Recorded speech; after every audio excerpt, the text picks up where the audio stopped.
আপনি কি ট্রেডিংকে ক্যারিয়ার হিসেবে নিতে চাচ্ছেন, বুঝতে পারতেছেন না কিভাবে শুরু করবেন? ট্রেডিং এর একটি সিদ্ধান্ত আপনার পুরো জীবনকে বদলে দিতে পারে। আপনি কি জানেন কোনটি আপনার জন্য সঠিক, বাইনারি ট্রেডিং নাকি ফরেক্স ট্রেডিং? বাইনারি এবং ফরেক্স এর মধ্যে আছে বিশাল পার্থক্য। দুটিকে যদি আপনি এক ভাবেন তাহলে আপনি এখনো বোকার রাজ্যে বাস করছেন। এদের রূপ এক, তবে কাজ ভিন্ন। কথায় আছে না, সেম সেম বাট ডিফারেন্ট। আপনি কি জানতে চান আপনার জন্য কোনটি সঠিক? আপনি কি চান ট্রেডিংকে আপনার ক্যারিয়ার হিসেবে বেছে নিতে? যদি আপনার উত্তর হ্যাঁ হয়, তাহলে আজকের এই ভিডিওটা শুধুমাত্র আপনার জন্য। আজ আমরা উন্মোচন করব বাইনারি এবং ফরেক্স ট্রেডিং এর গোপন রহস্য এবং দেখব কোনটি সঠিক, কোনটি ভুল এবং আপনার জন্য কোনটি বেস্ট। সাথেই থাকুন, কারণ এই একটি ভিডিও আপনার জীবনের প্রবাহ পরিবর্তন করে দিতে পারে। চলুন শুরু করা যাক। আসসালামু আলাইকুম, আপনাকে ব্ল্যাকরক বিডি চ্যানেলে স্বাগতম। এবার আমরা ধাপে ধাপে ফরেক্স এবং বাইনারি ট্রেডিং এর মধ্যে পার্থক্য খুঁজব। প্রথমে আসুন এক এক করে বুঝি বাইনারি এবং ফরেক্স ট্রেডিং কি। বাইনারি ট্রেডিং একটি ইজি এবং ফাস্ট ট্রেডিং পদ্ধতি, যেখানে কেবল আপনাকে সিদ্ধান্ত নিতে হয় নির্দিষ্ট সময়ের মাঝে কারেন্সি বা অ্যাসেটের দাম বাড়বে নাকি কমবে। সঠিক হলে নির্দিষ্ট পরিমাণ প্রফিট, আর ভুল হলে যত টাকা ট্রেড নিছেন পুরোটাই লস। অপরদিকে ফরেক্স ট্রেডিংয়ে কারেন্সির দাম ওঠানামার উপরে ট্রেড প্লেস করা হয়। এখানে বাইনারি ট্রেডিং এর মতন লাভ লস কোনোটি নির্দিষ্ট থাকে না। সংক্ষেপে বলতে গেলে বাইনারি ট্রেডিং হলো শর্ট টার্ম ট্রেডিং এবং ফরেক্স হলো লং টার্ম ট্রেডিং। এবার আমরা বাইনারি এবং ফরেক্স এর মধ্যে কিছু পার্থক্য বিশ্লেষণ করব। Point number 1, risk to reward ratio. Binary trading A profit বা লস আগে থেকেই নির্ধারিত থাকে। এখানে আপনি আগে থেকেই জানতে পারবেন একটা ট্রেডে ঠিক কতটুকু প্রফিট করবেন এবং ঠিক কতটুকু লস করবেন। অপরদিকে ফরেক্স ট্রেডিং এ ঝুঁকি নির্ভর করে আপনার লেভারেজ এবং লট সাইজের উপরে। এখানে বাইনারি ট্রেডিং এর মতো লিমিটেড কিছুই না। Point number 2, time management. Binary ট্রেডিংয়ে নির্দিষ্ট সময়সীমা থাকে, যেমন 1 মিনিট, 2 মিনিট, 5 মিনিট। এখানে সবাই নির্দিষ্ট সময়ের জন্য ট্রেড প্লেস করে। অপরদিকে ফরেক্স ট্রেডিংয়ে এর কোনো সময়সীমা নেই। এখানে একটা ট্রেডের জন্য আপনাকে ওয়েট করতে হইতে পারে 10 মিনিট, 1 ঘন্টা, 5 ঘন্টা, এমনকি পুরো একটা দিন। Point number 3, knowledge. Binary trading তুলনামূলক সহজ এবং এখানে কিছু নির্দিষ্ট জিনিসের উপরে আপনার নলেজ থাকলে আপনি ইজিলি মার্কেট থেকে প্রফিট বের করতে পারবেন।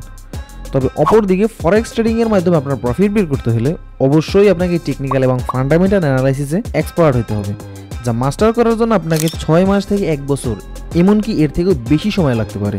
এই দিকগুলো আপনাকে একটি পরিষ্কার ধারণা দেবে কোন ট্রেডিং এর পদ্ধতি আপনার জন্য উপযুক্ত, বাইনারি নাকি ফরেক্স। চলুন এবার বাইনারির ভালো এবং খারাপ দিকগুলো দেখে নিই, যাতে আপনি খুব সহজেই আইডেন্টিফাই করতে পারেন যে আপনার জন্য বাইনারি ভালো নাকি ফরেক্স ভালো। চলুন প্রথমেই বাইনারি ট্রেডিং এর ভালো দিকগুলো দেখে নিই। 1 নম্বরে ফাস্ট রেজাল্ট, অর্থাৎ আপনার অ্যানালাইসিস যদি সঠিক থাকে অল্প সময়ের মধ্যেই আপনি প্রফিট বের করে নিতে পারবেন। ঘন্টার পর ঘন্টা স্ক্রিনের সামনে বসে থাকার কোনো দরকার নেই। Number 2, perfect for beginner. নতুনদের জন্য এটি পারফেক্ট হতে পারে, কারণ বাইনারি ট্রেডিং এর প্রফিট করার জন্য সব কিছুতে খুব বেশি এক্সপার্ট হওয়ার প্রয়োজন নেই। Number 3, limited risk.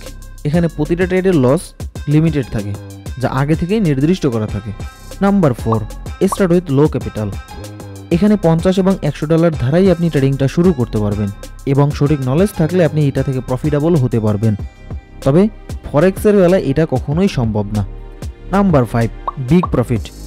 নলেজ থাকলে এখানে আপনি 1 মিনিটের মাধ্যমে 1 লাখ টাকাও প্রফিট করতে পারবেন।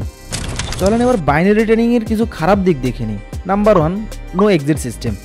এখানে ফরেক্স ট্রেডিং এর মতো চাইলেই আপনি ট্রেড যখন তখন অফ করতে পারবেন না।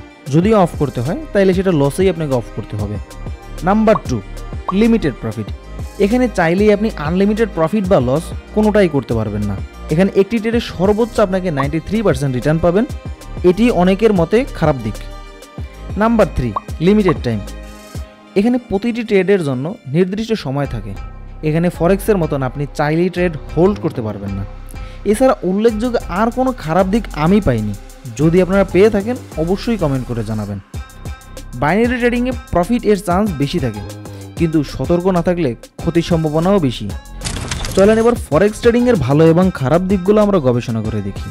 প্রথমেই দেখব ভালো দিকগুলো। Number 1, no time limit. এখানে ট্রেডের কোনো সময়সীমা নেই, যতক্ষণ ইচ্ছা ট্রেড হোল্ড করতে পারবেন। Number 2, exit when you want, অর্থাৎ আপনি যখন ইচ্ছা ট্রেড অফ করতে পারবেন। এখানে আপনার এই স্বাধীনতাটা আছে। Number 3, unlimited profit. এখানে একটি ট্রেডে আপনি আনলিমিটেড প্রফিট বা লস করতে পারবেন। এটি একটি ভালো দিক হওয়ার পাশাপাশি আমি মনে করি এটি একটি খারাপ দিক। Number 4, leverage system. এই পদ্ধতির মাধ্যমে আপনি ছোট ক্যাপিটাল দিয়েও বড় ট্রেড করার সুযোগ পাবেন। যা আপনার প্রফিট বা লসকে আরও বড় করবে। চলেন এবার ফরেক্স ট্রেডিংয়ের খারাপ দিকগুলো দেখে নিই। Number 1, knowledge. বাইনারির তুলনায় এটি অনেক কঠিন এবং এটি শিখতে অনেক সময় এবং ধৈর্যের প্রয়োজন। Number 2, FOMO. ফোমো এর full meaning fair of missing out, অর্থাৎ এটা এমন এক ধরনের ভয় যার ফলে আপনি ভাবতে শুরু করেন যে আপনি অনেক ট্রেড মিস করতেছেন। এই চিন্তায় আপনি ওভার ট্রেড করেন এবং লস করেন। এখানে আবেগ নিয়ন্ত্রণ বাইনারির তুলনায় অনেক কঠিন। Number 3, big capital. এই মার্কেটে টিকে থাকতে হলে আপনাকে অনেক বড় ক্যাপিটাল দরকার। এখানে অল্প ক্যাপিটাল ডিপোজিট করে টিকে থাকা অনেকটাই কষ্টকর। নাম্বার 4, ব্রোকারেজ ফি। এখানে আপনাকে ট্রেড করার জন্য ব্রোকারকে একটা নির্দিষ্ট পরিমাণ ফি দিতে হয়, যেটা প্রত্যেকটা ট্রেডের জন্যই আপনাকে দিতে হবে। ফরেক্স ট্রেডিংয়ে আপনাকে বিগ প্রফিট করার সুযোগ দিলেও এইটি গভীর জ্ঞান এবং ম্যানেজমেন্ট ছাড়া অত্যন্ত বিপজ্জনক। কনক্লুশন পার্ট, যার জন্য আপনারা এতক্ষণ ধরে অপেক্ষা করতেছিলেন। চলুন এবার জানা যাক আপনার জন্য কোনটি সঠিক, বাইনারি নাকি ফরেক্স। সত্যি বলতে আপনার উপরে নির্ভর করে এটি, কারণ আপনার লক্ষ্য এবং রিস্ক নেওয়ার ক্ষমতার উপরে। যদি আপনি দ্রুত প্রফিট এবং সহজে কিছু করতে চান তাহলে বাইনারি ট্রেডিং আপনার জন্য সেরা। যদি আপনি দীর্ঘমেয়াদী কিছু করতে চান এবং আপনার ভিতরে যদি অনেক ধৈর্য থাকে তাহলে আপনি ফরেক্স ট্রেডিং দিয়ে শুরু করতে পারেন। যদি আমাকে জিজ্ঞেস করা হয় তাহলে আমি আপনাকে অবশ্যই বাইনারি ট্রেডিংয়ের পরামর্শ দিব, কারণ বড় বড় যত এক্সপার্ট ট্রেডাররা আছেন তারা সকলেই কিন্তু বাইনারি ট্রেডিং দিয়ে শুরু করছেন এবং এখন তারা ফরেক্সে কাজ করতেছেন। যাই হোক, সবসময় ট্রাস্টেড প্ল্যাটফর্ম বেছে নেবেন এবং এমন অর্থ দিয়ে ট্রেড করবেন যা হারানোর সামর্থ্য আপনার আছে, যা লস করলে আপনি কখনোই দুশ্চিন্তাগ্রস্ত হবেন না। আজ আমরা বাইনারি এবং ফরেক্স ট্রেডিংয়ের পার্থক্য এবং ভালো মন্দ দিকগুলো বিশ্লেষণ করলাম। এখন সিদ্ধান্ত আপনার। আপনার পছন্দ কোনটি নিচে অবশ্যই কমেন্ট করে জানাবেন। ভিডিওটি যদি আপনার ভালো লেগে থাকে তাহলে লাইক দিয়ে এবং চ্যানেলটি সাবস্ক্রাইব করে আমাদের সাথে থাকুন। পরবর্তী ভিডিও দেখার জন্য অনুরোধ থাকলো। সবাই ভালো থাকবেন, দোয়া রাখবেন। আল্লাহ হাফেজ।